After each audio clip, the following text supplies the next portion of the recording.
So the clutch darter's tail is much smaller in proportion to the head than what you typically find in a swim bait. This is for a very specific reason. So it seems like in swim bait design, it all comes down to give and take. You got to be able to give a little bit here to be able to gain a lot here, and you got to take a little bit there to be able to get the bait to do that. And it's our job as bait makers to really find that balance to be able to create a bait with a design intent behind that application. So the clutch darter, or I guess kind of glide baits in general, how they work, why that tail piece is so important. So the tail's sole purpose is to create drag on the bait.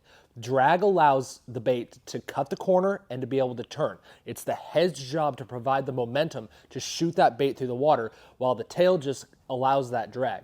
And so the head is kind of designed, there's a lot of different forces acting on a bait. Gravity is one, water resistance is another. The resistance of the line as it cuts through the water, that's why thinner pound test ends up creating a wider glide, because it's less resistance that line has to have to shoot through the water.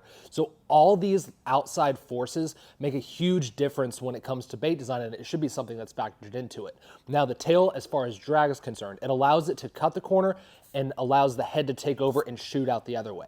So the darter, the reason why it's designed the way it is I wanted something that was super snappy, super choppy, and really aggressive. It's not a burner, it's not a slow retrieve bait.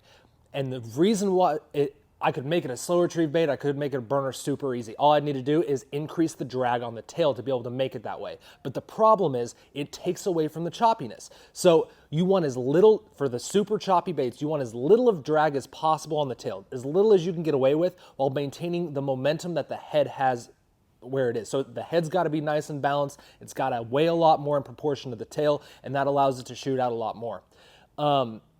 The version 1 of the darter had an even smaller tail, and that made the bait, it was still a really good bait, still really choppy, but it didn't quite have the flexibility that this one had.